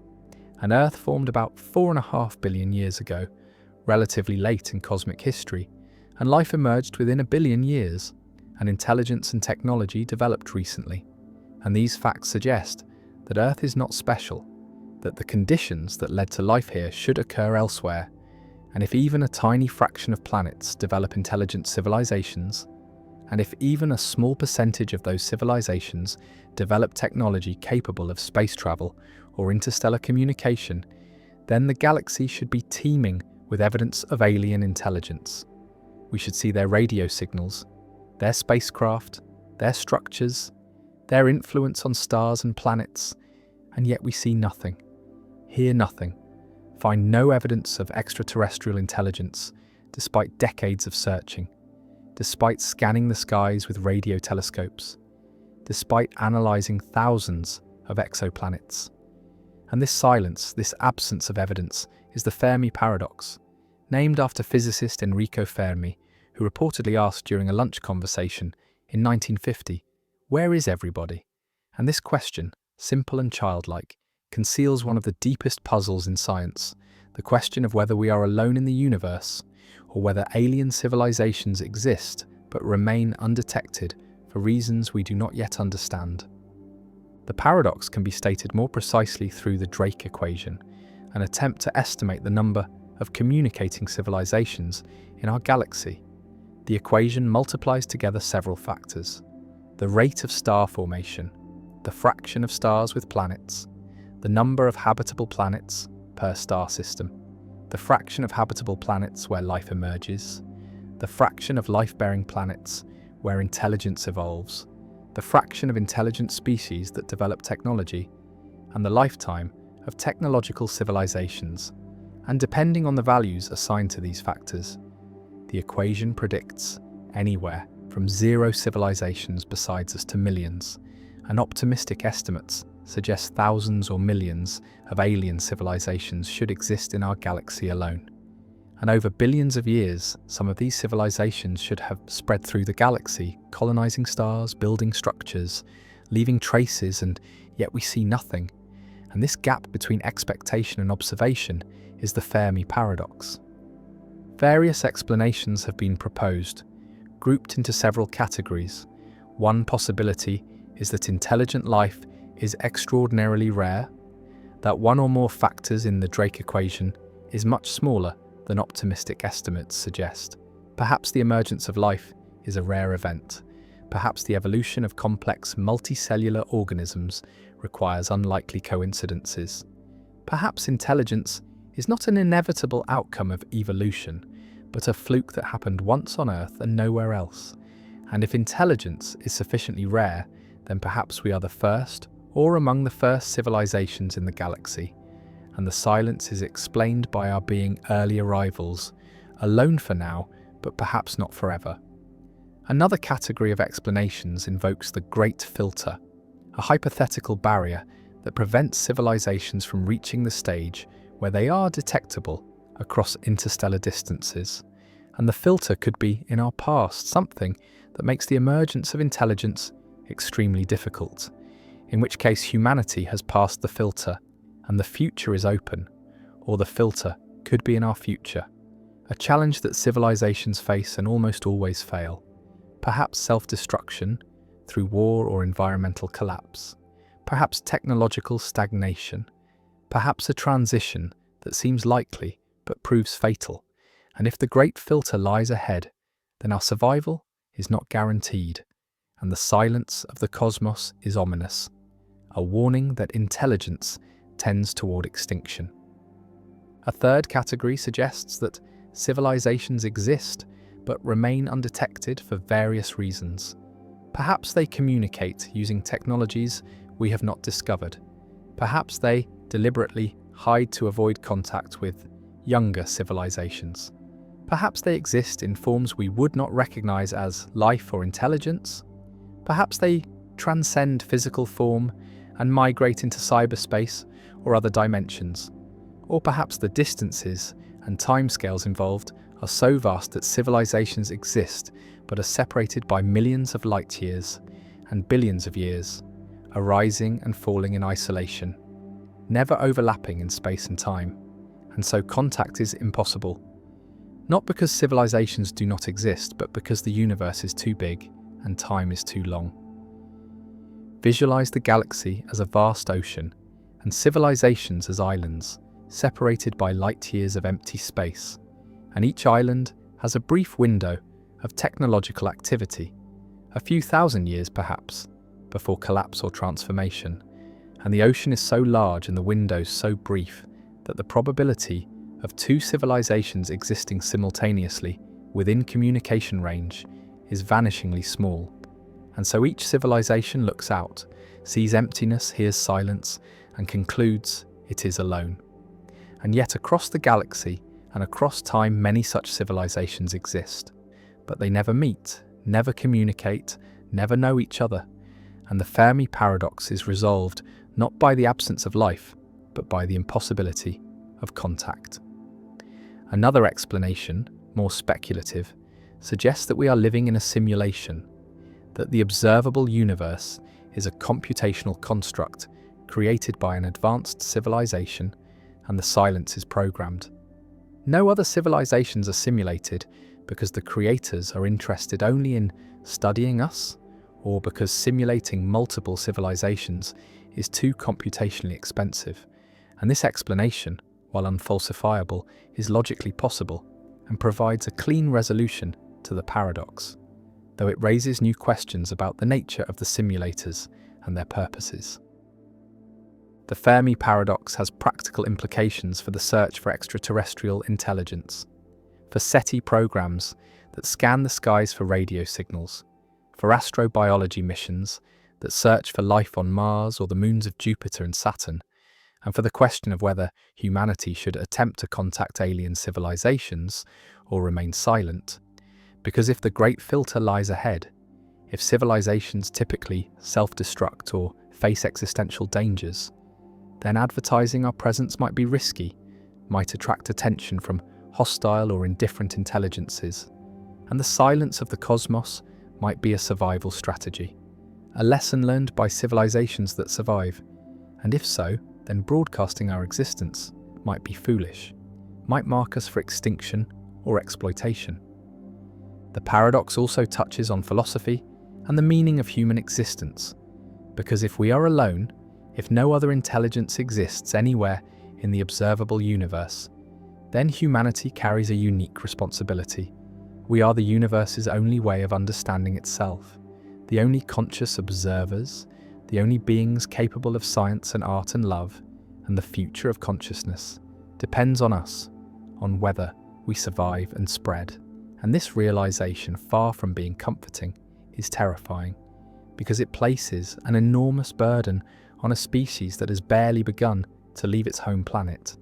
And if we fail, if we destroy ourselves, the universe returns to darkness, to unconsciousness, to a vast emptiness where stars burn and galaxies collide. But no one watches, no one cares, no one knows. The stars shine silent and distant, and we listen, and we hear nothing, and the silence stretches across billions of light years, across billions of years, and Fermi's question echoes, where is everybody? Where are the aliens?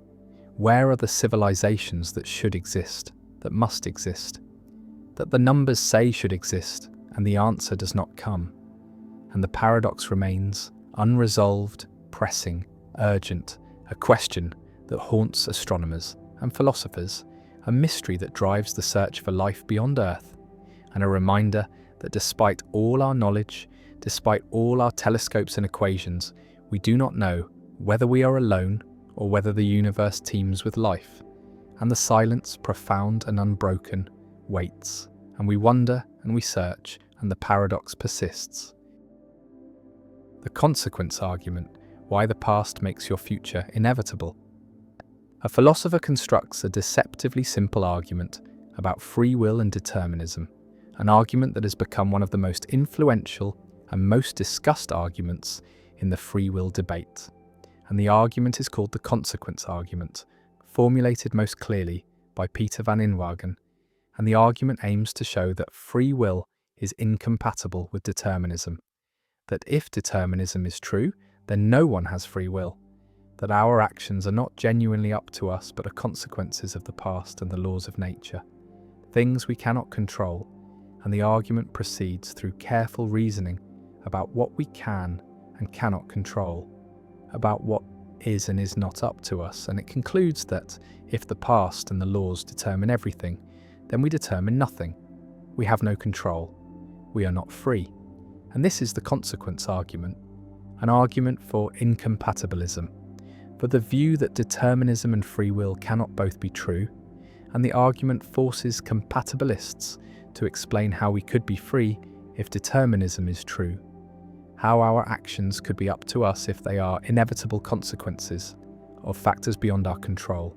And the debate sparked by this argument continues, with philosophers proposing responses, defending premises, clarifying concepts, and the consequence argument remains central to contemporary discussions of free will, a challenge that every theory must address. Imagine the logical structure. Determinism says that the state of the world at any time, plus the laws of nature, entail the state of the world at all future times. Everything that happens is a consequence of what happened before, plus the laws. And now consider your action right now. Reading these words, and if determinism is true, then this action is entailed by the state of the world before you were born, plus the laws of nature, and you have no control over the state of the world before you were born. You did not cause it. You cannot change it. It is a fixed fact about the past, and you have no control over the laws of nature. You did not create them. You cannot alter them. They are what they are, independent of you. And if your action is entailed by things you have no control over, then you have no control over your action. And if you have no control over your action, then you are not free with respect to that action. And this applies to all your actions. All are consequences of the past and the laws, things beyond your control. And so if determinism is true, then you are not free. You have no free will. And this is the consequence argument in its essential form. The argument can be stated more formally using the concept of power, what we have power over, what is up to us. And the argument says that no one has power over the past, no one has power over the laws of nature, no one has power over the fact that the past and the laws entail the present. And therefore, by a transfer principle, if the present is entailed by things we have no power over, then we have no power over the present. And having power over our actions is necessary for free will, and so we lack free will. If determinism is true, and the argument is valid, the conclusion follows from the premises. And so attacking the argument requires attacking one of the premises, requires either denying that we lack power over the past and laws, which seems implausible, or denying the transfer principle, denying that lack of power transfers across entailment. Visualize the causal chain, stretching back into the past, the state of the universe billions of years ago, plus the laws of physics determined the state 1 second later, and that state, plus the laws determined the next state. And the chain continues, moment by moment, through the formation of galaxies and stars and planets, through the evolution of life, through human history, through your birth and upbringing and this present moment. And at no point in this chain did you have control. You were not there at the beginning. You did not set the initial conditions. You did not write the laws, and the entire chain was set in motion before you existed. And your current action is the end of this chain, is the inevitable consequence of factors you did not control. And the consequence argument says, this shows you are not free. Your action was not genuinely up to you, was determined by the past. Compatibilists respond to the consequence argument in various ways. One response denies the transfer principle, argues that lack of power does not transfer across entailment in the way the argument assumes, that you can have power over a fact even if that fact is entailed by other facts. You have no power over. And this response requires specifying what power means, what it is to have something be up to you. And compatibilists argue that an action is up to you if it results from your deliberation, your desires, your character, even if those psychological states were themselves determined by the past. And so the transfer principle is false. Power does not transfer, and the consequence argument fails. Another compatibilist response accepts the transfer principle, but denies that we lack power over the past in the relevant sense, argues that we do have a kind of counterfactual power over the past. We have the power such that if we had chosen differently, then the past would have been different. And this counterfactual power is sufficient for freedom, sufficient for the action to be up to us. And critics respond that counterfactual power is not real power, that being such that if you acted differently, the past would have been different is not the same as being able to act differently. And the compatibilist response confuses conditional ability with genuine ability, confuses what would have happened if things were different with what you can make happen. A third compatibilist response distinguishes between freedom and ultimate responsibility, accepts that the consequence argument shows we lack ultimate responsibility, ultimate control, the kind of control that would make us solely and completely responsible for our actions independent of all prior causes, but argues that we have enough control, enough freedom, for moral responsibility, for being proper subjects of praise and blame. And ultimate responsibility is impossible, is not required for the ordinary kind of responsibility that matters for ethics and law. And the consequence argument shows too much, shows that even libertarians who reject determinism cannot have ultimate responsibility because their actions are either caused by prior states or are random, and neither causation nor randomness gives ultimate responsibility. And so, the consequence argument does not distinguish between compatibilism and libertarianism, does not favour incompatibilism over compatibilism.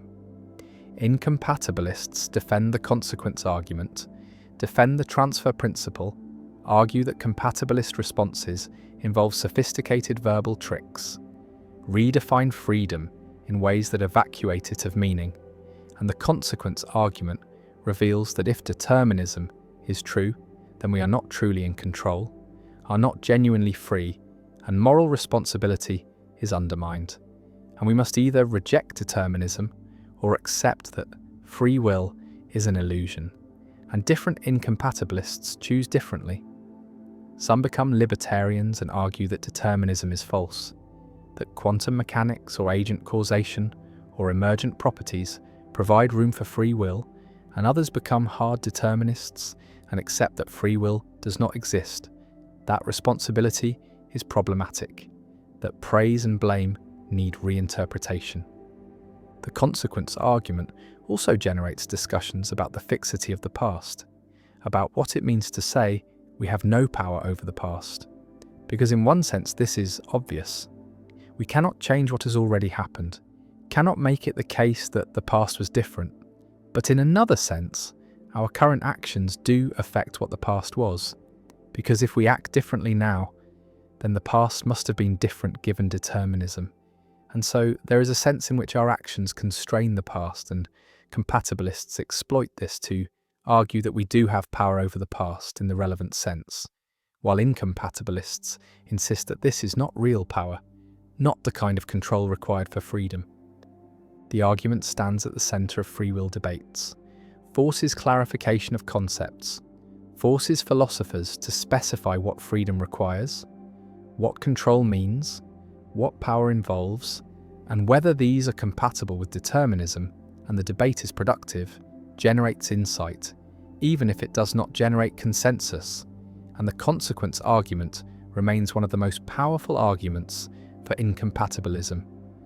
One of the most difficult challenges for compatibilists to answer, and Van Inwagen's formulation is elegant, is compelling, captures a deep intuition that if everything we do is the inevitable consequence of factors beyond our control, then we are not truly free and the past stretches back, determined and fixed, and the laws operate, inexorable and unchanging, and the present unfolds and the action occurs.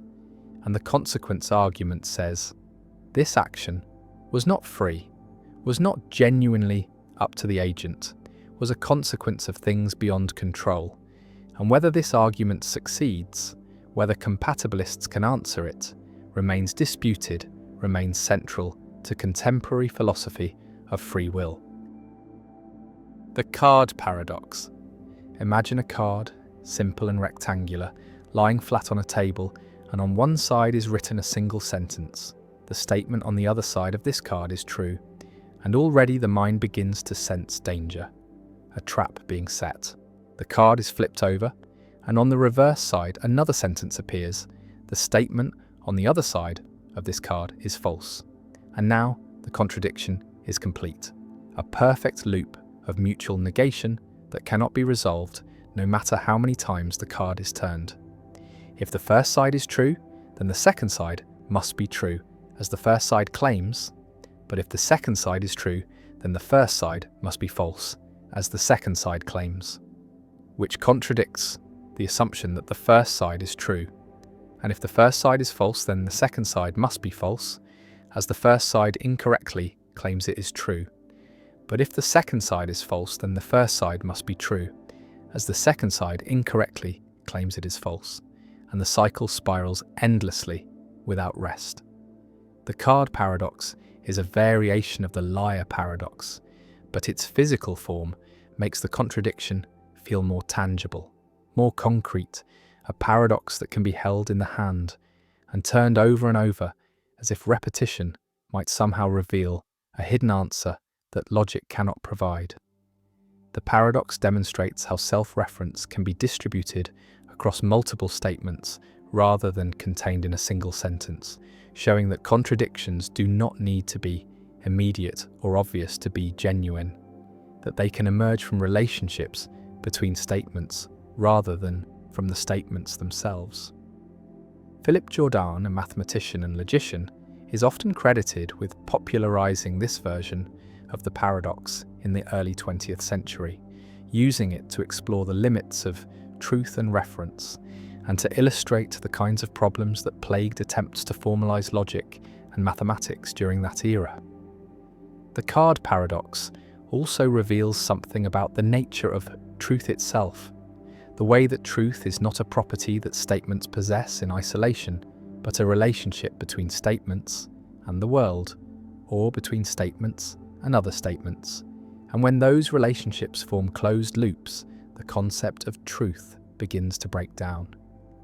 Some philosophers argue that the statements on the card are neither true nor false, but meaningless, that they fail to refer to anything outside themselves and therefore do not qualify as genuine propositions, while others suggest that the paradox exposes a flaw in the classical assumption that every statement must be either true or false, that perhaps some statements occupy a third category, undefined or indeterminate.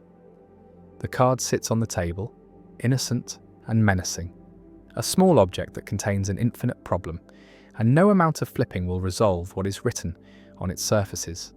No clever interpretation will untangle the knot, and so it remains, a monument to the limits of language and logic, a reminder that not all questions have answers, that some truths are forever out of reach, caught in loops that reason cannot break. The binding problem: how your brain unites what it processes separately. A neuroscientist examines how the brain processes visual information, discovers that different features of objects are processed in different brain regions. Color is processed in one area, motion in another, shape in a third, orientation in a fourth, and all these features are analyzed separately, by specialized modules, by distinct populations of neurons. And yet when you look at a red ball moving to the right, you do not experience color, motion, and shape as separate. Do not see redness here and roundness there and rightward motion elsewhere, but see a unified object, a red round ball moving right, and all the features are bound together, are experienced as properties of a single thing.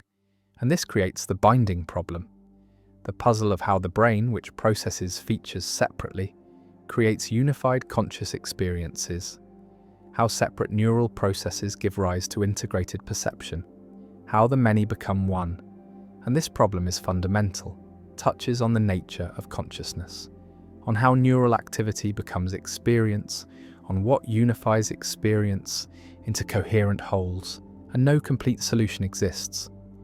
Various theories have been proposed, but the binding problem remains one of the deep mysteries of neuroscience, a gap between our understanding of neural processing and our understanding of consciousness. Imagine the visual system as a factory, with different departments processing different aspects of the product. One department handles color, another handles shape, another handles location, and all work in parallel, all process simultaneously, and each department produces its output color information, shape information, location information, and somehow these separate outputs must be combined, must be integrated into a unified representation, must be bound together so that you experience a red ball rather than redness and roundness as separate unlocalized features. And the binding problem asks how this combination occurs. What mechanism ensures that the right features are bound together, that the redness is attributed to the round object and not to the square object that happens to be present in the scene. And this correct attribution, this accurate binding, is critical for coherent perception, for navigating the world successfully, and yet how the brain achieves it remains unclear.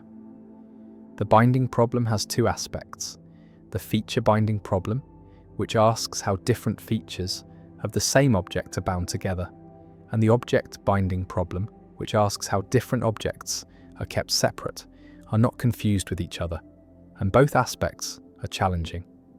Both reveal that perceptual unity is not given automatically by neural processing, but requires some mechanism, some process that groups features appropriately, and various mechanisms have been proposed. Attention has been suggested as a solution. The idea that attention binds features, that attended objects have their features integrated, while unattended objects do not. And this explains why feature binding errors occur when attention is diverted, why illusory conjunctions occur where features from different objects are misbound, are attributed incorrectly.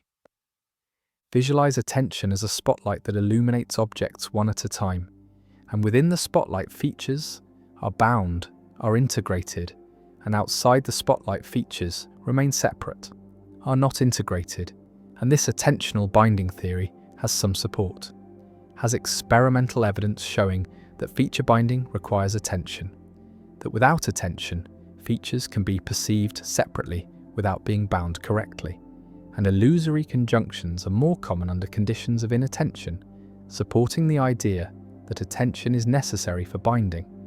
But attention cannot be the complete solution, because some binding occurs pre-attentively. Some feature integration happens automatically before attention is applied, and so attention is part of the story, but not the whole story. Another proposed mechanism is temporal synchrony, the idea that neurons representing features of the same object fire in synchrony, fire together, and this synchrony is the binding code, is what marks features as belonging together and neurons representing different objects, fire at different times or with different phases, and this temporal separation keeps objects distinct, prevents their features from being bound together. And this synchrony theory has been influential, has generated extensive research, has led to discovery of synchronized neural oscillations in visual cortex, but the theory faces challenges. It is not clear that synchrony is sufficient for binding, it is not clear that consciousness depends on synchrony, and some experiments have failed to find the predicted correlations between synchrony and perceptual binding, and the theory remains controversial. A third approach argues that binding occurs through convergence, through hierarchical processing, where features are combined in higher-level areas, and early visual areas process features separately, but project to higher areas that represent combinations, that have neurons responding to specific conjunctions of features, and these conjunction neurons represent bound objects, represent integrated wholes, and binding is achieved through this hierarchical architecture, through neurons that explicitly encode feature combinations. And this approach has support from single neuron recordings showing that higher visual areas have neurons with complex selectivity, neurons that respond to specific combinations of shape and color and motion, and these neurons could be the neural basis of bound object representations.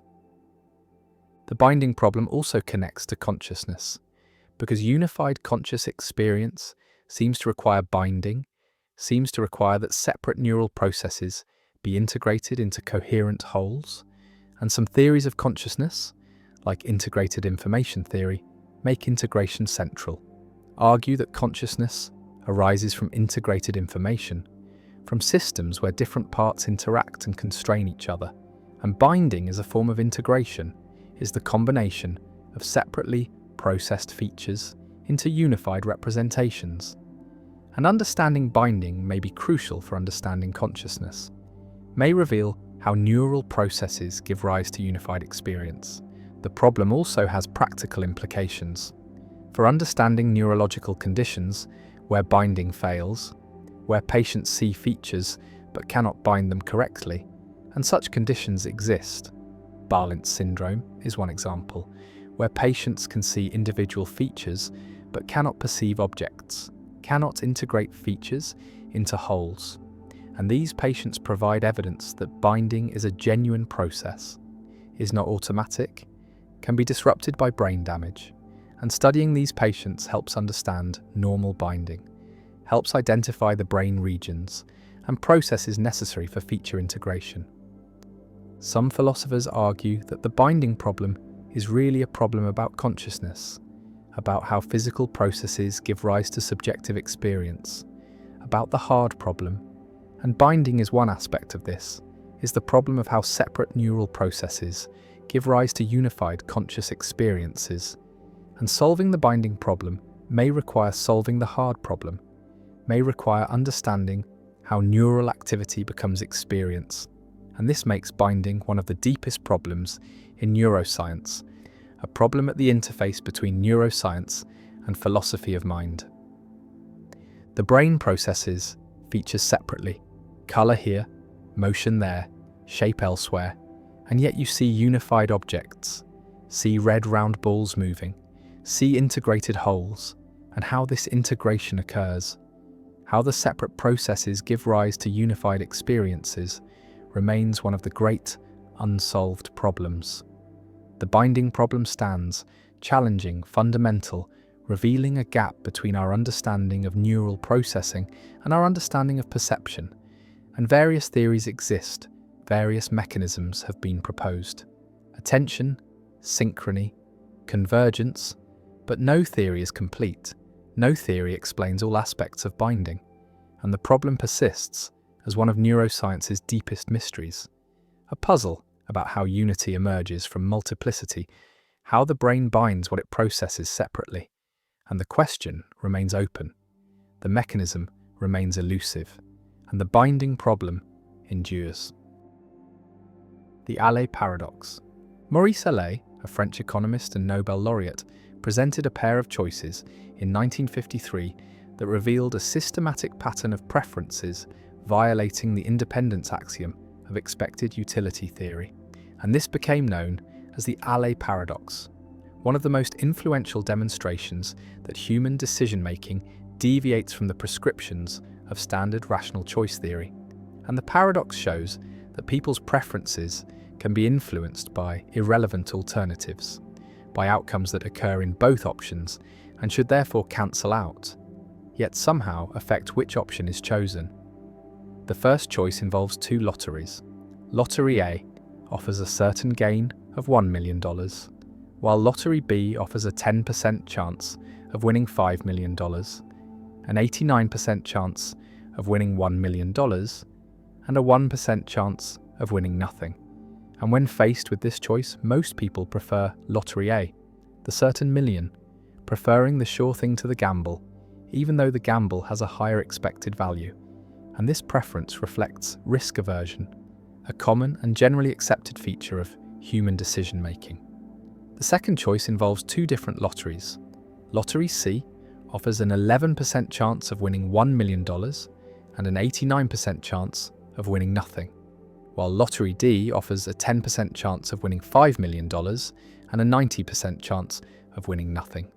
And when faced with this choice, most people prefer Lottery D, the gamble with the higher potential payoff, accepting the slightly lower probability of winning in exchange for the much larger prize.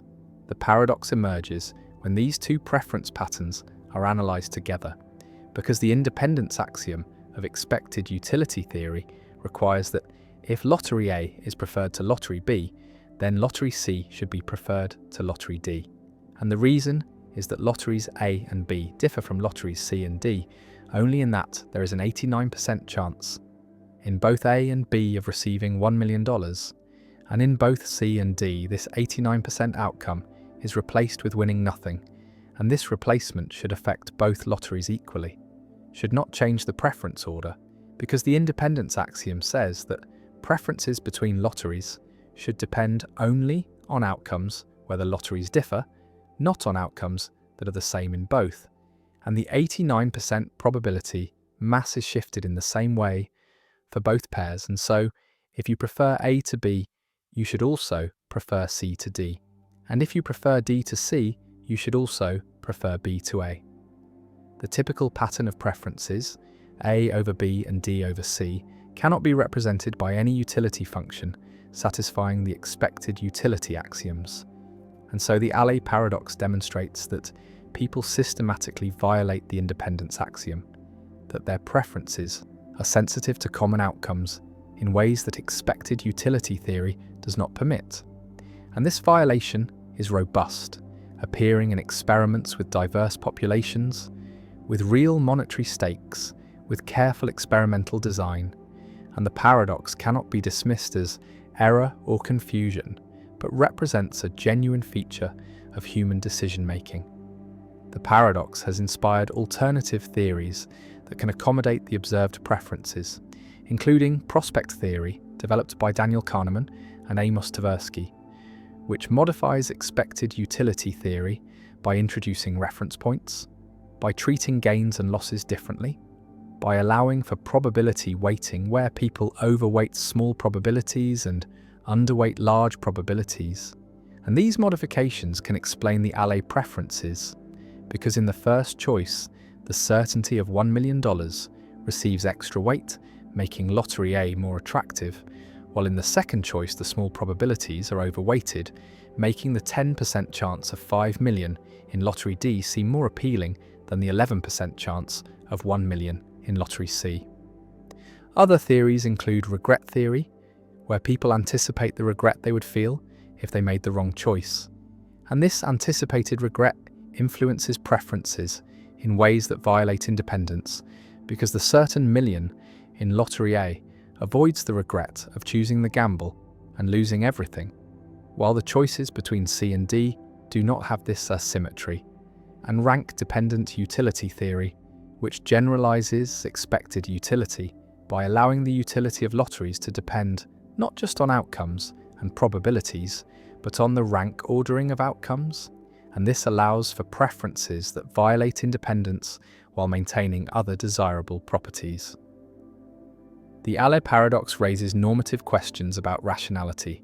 Some argue that the independence axiom is a fundamental requirement of rational choice, that violating it leads to incoherence, to preferences that can be exploited through Dutch books or money pumps, to decision-making that is systematically suboptimal, and that people who exhibit Allais preferences are making mistakes and should revise their preferences to conform to expected utility theory.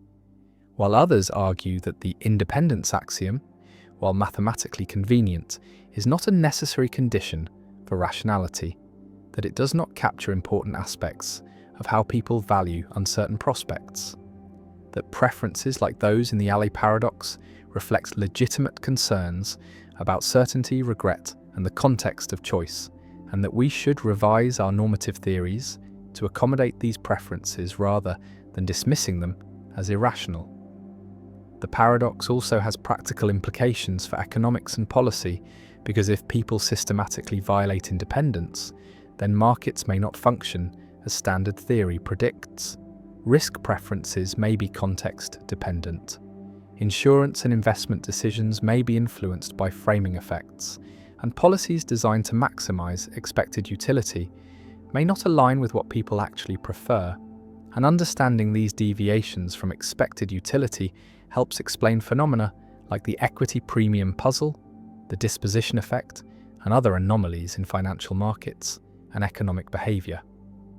The lotteries sit before you, the choices must be made, and your preferences, revealed through your choices, tell a story about how you value certainty and risk, about how you weigh probabilities and outcomes, and the story violates the axioms of rational choice, violates the clean mathematical structure of expected utility theory, and yet the choices feel reasonable, feel justified, feel like they reflect something important about value and uncertainty that the theory misses, and the paradox persists. The gap between theory and behavior remains.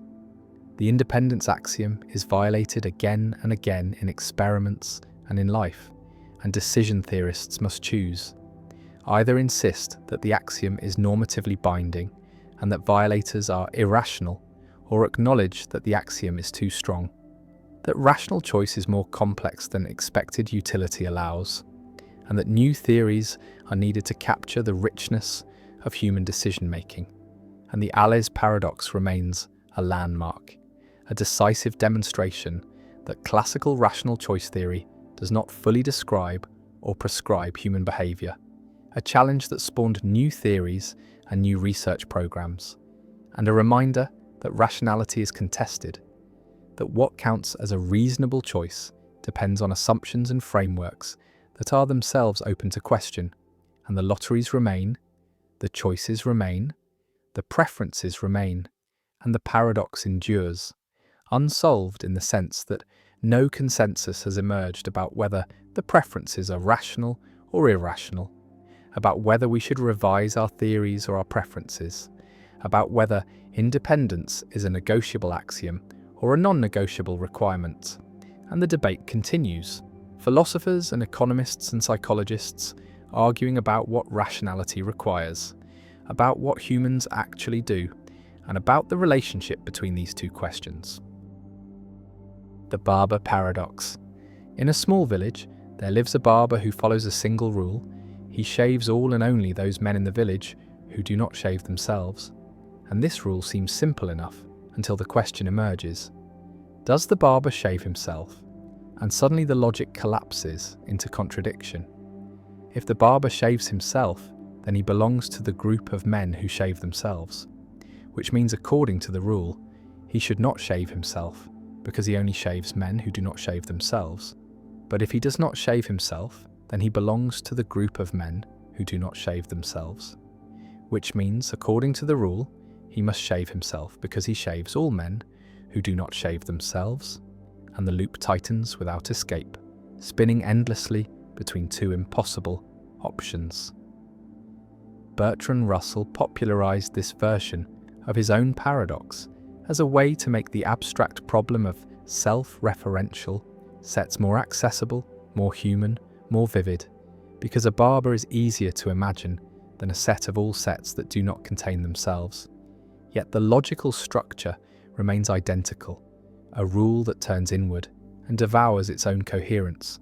The paradox reveals something unsettling about definitions and categories, that not all rules can be consistently applied, that language and logic can conspire to create situations that seem perfectly reasonable until examined closely, and then they shatter. Some philosophers argue that the barber simply cannot exist, that the rule itself is contradictory, and therefore no such barber could ever follow it in reality, while others suggest that the problem lies in assuming the rule must apply universally, that perhaps the barber is exempt from his own rule, or that the village contains no barber at all. The paradox also exposes the danger of self-reference, the way that statements or rules that loop back on themselves can generate infinite regress or outright contradiction. And this has implications far beyond barbershops, touching mathematics, computer science, law, and any system that attempts to regulate itself from within. In set theory, the Barber paradox mirrors Russell's discovery that naive set theory permits the construction of sets that cannot exist without contradiction, forcing mathematicians to impose restrictions on which sets are allowed to form, creating hierarchies and boundaries to prevent self-reference from poisoning the system. The Barber stands at the edge of reason, a figure trapped in a loop of his own making, unable to shave or not shave without violating the very rule that defines his existence, and in this way, he becomes a symbol of the limits of logic, a reminder that not every question has an answer, that some problems resist resolution no matter how carefully they are examined. The paradox lingers in the mind, a simple story about a man and a razor that somehow reveals a crack in the foundation of thought itself, and once noticed, it cannot be ignored, appearing again and again wherever rules turn inward, wherever systems attempt to contain themselves, wherever language reaches the boundary of what it can coherently express.